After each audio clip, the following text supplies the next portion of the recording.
I want to say about the state of the nation, Kenya.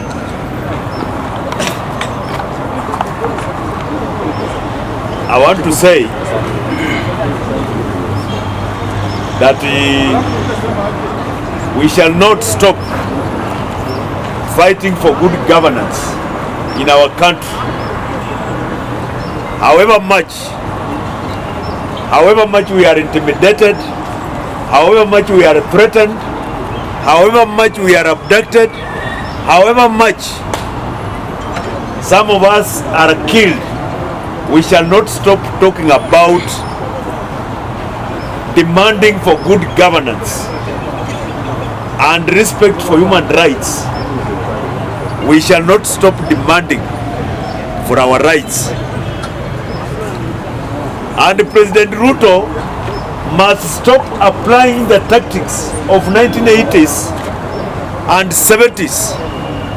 He must know that he is dealing with a generation that is fearless, a generation that is enlightened, a generation of people who have gone to school and are unemployed. Imagine in our own country called Kenya, the only available job opportunities in the market for our young people who are graduating, the only available job opportunities is border and betting in our own country. It is very sad. Even our education system is an insult. Everything in this country has collapsed. Education is in shambles. Education is in shambles.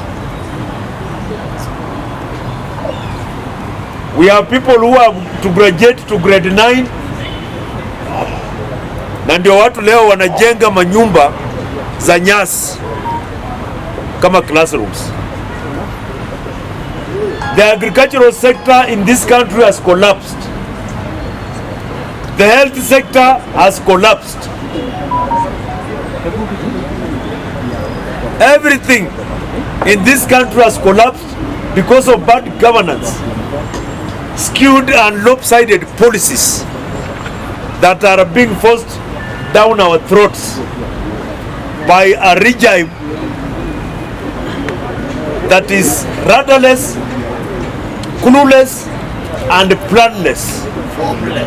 And formless. We shall not stop. We shall not stop demanding for good governance, because we have the new constitution, 2010 constitution. The 2010 constitution, which is very much elaborate about human rights, the right to assemble, the right to free expression, freedom of expression, the right to belong to a political party of your choice. Ours is the most progressive constitution in the world. Yet we have people who opposed that constitution that are now in a position of leadership, and we expect them to implement that constitution. They will not implement it. For me personally, I will never be an accomplice to the dark and progressive moments of our history in this country. President RUTO has totally failed, and there is nothing he will do between now and 2027 to change the situation. If you are still hoping for something from him, I'm here to tell you to lower your hopes. There is nothing he will do. The only thing he will do,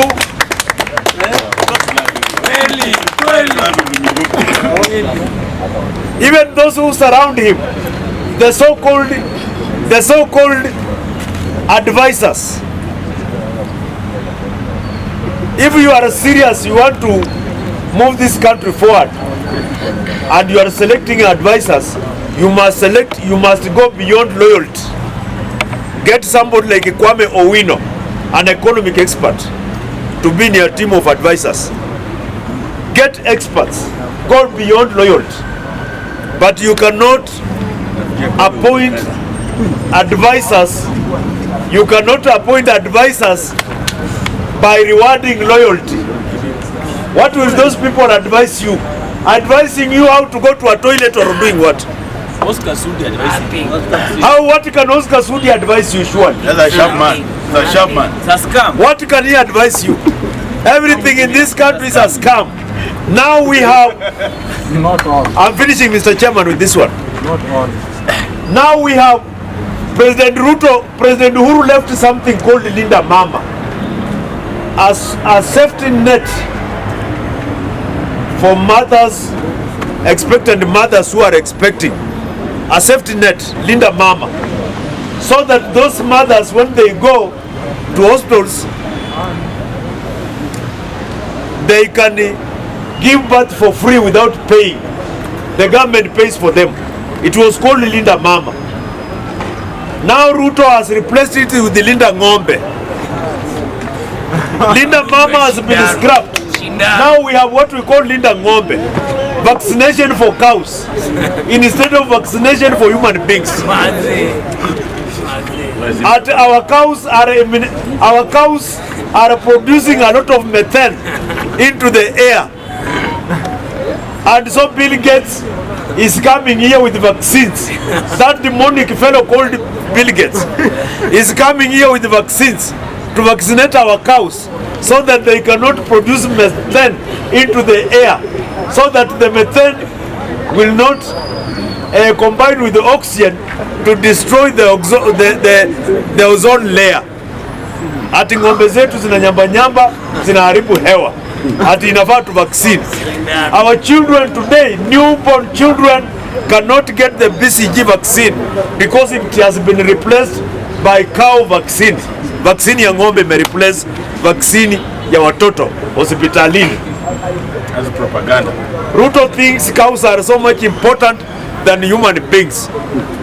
If he wants to vaccinate cows, let him vaccinate his own cows. For us, we want to vaccinate human beings, not cows. We don't want to vaccinate cows. We don't want Linda Ng'ombe. We want Linda Mama in this country. So, my final point is that President RUTO has totally failed. Totally failed. And there is nothing, my brothers, he will do from now to 2027 to change the situation, besides giving promises and promises and promises and promises. And there is nothing he will do right from now to 2027 to change the situation. And I'm very happy. I want to declare today that the outgoing president, Dr. William Samuel Ruto, must stop making noise, steal whatever he wants in silence, and exit the presidency in peace. We want him to hand over power in peace in 2027. We don't want any drama, and because he has already lost. He has already lost. He has no numbers in this country. Anywhere. He has no numbers. Because we are people who are in formal employment, whose pay slips, 3 million people, whose half of their pay slips goes to taxes. Some of them are moved from 2-bedroom to bed-sitter. We have thousands of young people who are graduating from our universities who cannot get jobs in this country. Here we have very many graduates. We have actuarial scientists here. We have lawyers here. We have doctors here. We are in a country where a politician is paid higher than a doctor. Which kind of country is that? Where a politician is paid higher than a doctor. We have a country where a politician becomes a billionaire in 1 year for manufacturing nothing and innovating nothing. That is the kind of country we are in. So we need to change this country in 2027. 2027 is a revolutionary election. It is our election as the poor people. All the previous elections have been to assist the oligarchs to pursue their interests. The 2027 is our election for our own interests. The 2027 election will be for our interests. And in that election, we have declared as people. Immediately after election, we want Miguna to be the ODPP, Director of Public Prosecution. In that, immediately after election, we want David Maraga, Emeritus David Maraga, Kenani, to be the ESCC chairman. And we want Mother Karua to be the Attorney General. And immediately after that election, we want a lifestyle audit for every public servant in this country, from former presidents coming down. We shall equate your wealth with the salary that you have been earning. Any extra thing above what you have been earning, we shall reclaim it and you will go to committee. Na mimi nataka nimalize kwa kusema kwamba tutatoa Ruto na kura. Mtu asikutishe, mtu asikudanganye ati Ruto ataiba kura. Mtu asikudanganye, hawezi iba. Ile kura anaibanga ni neck to neck. Lakini hii kura yenye inakuja tunamchapa na 5 million range. 5 million range. Margin itakuwa 5 million, hata iba. Na presiding officers ni Gen Zs. Na polling clerks ni Gen Zs. Na coach ni Rigathi Gachagua. Na katika timu yetu tuko na Rigathi Gachagua. Katika timu yetu tuko na Luya Kingpin Mutembei. Katika timu yetu tuko na Kalonzo Musyoka. Katika timu yetu tuko na nani?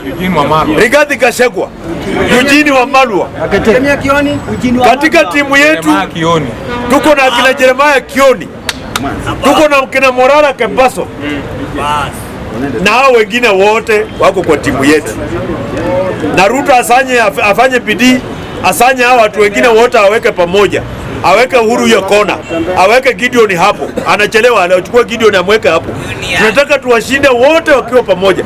We want to drain the swamp. We want to drain the swamp and take all the hyenas and all the crocodiles home once and for all. Thank you so much and God bless.